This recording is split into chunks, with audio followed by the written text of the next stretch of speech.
തെരഞ്ഞെടുപ്പിൽ U D എഫിന് നല്ല വിജയസാധ്യതയാണ് ഉള്ളത്. ഇതിൻ്റെ തുടക്കം യു ഡി എഫിന് അനുകൂലമായൊരു ട്രെൻഡാണ്.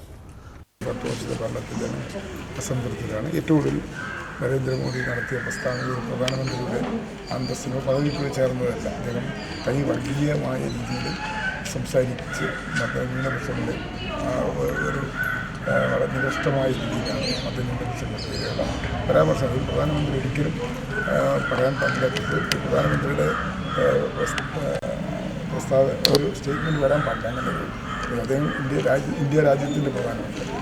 അപ്പോൾ അത് തീർച്ചയായും ഈവൻ അത് മതന്യൂനപക്ഷങ്ങൾക്കെതിരെയാണ് അദ്ദേഹം നടത്തിയ പ്രസ്താവനയെങ്കിലും അത് ഭൂരിപക്ഷ വിഭാഗത്തിൽപ്പെട്ട മതേതര വിശ്വാസികളിൽ പോലും അത് അതൃപ്തി ഉണ്ടാക്കി എന്നുള്ളതാണ് ഒന്നാമത്.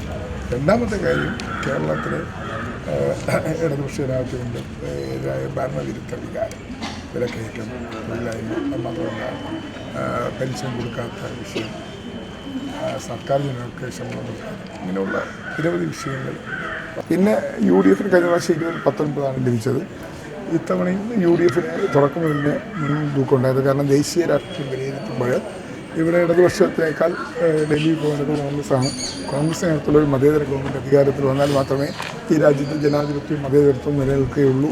അതോടൊപ്പം ഒരു വികസനം നിലനിൽക്കുകയുള്ളൂ. അതോടൊപ്പം മതന്യൂനപക്ഷങ്ങൾക്ക് ഭീതിയോ കൂടാതെ ഇവിടെ ജീവിക്കാൻ കഴിയുള്ളൂ എന്നുള്ള ഒരു ചിന്ത ന്യൂനപക്ഷങ്ങൾക്ക് മാത്രമല്ല, ഇവൻ ഭൂരിപക്ഷത്തിൽപ്പെട്ട മതേതര വിശ്വാസികളും അങ്ങനെ അതിന് കോൺഗ്രസ്സാണ് വരേണ്ടതെന്നുള്ള ഒരു കാഴ്ചപ്പാടാണ് വോട്ടർമാരുടെ ഉണ്ടായത്. അതും യു ഡി എഫിനായിരുന്നു.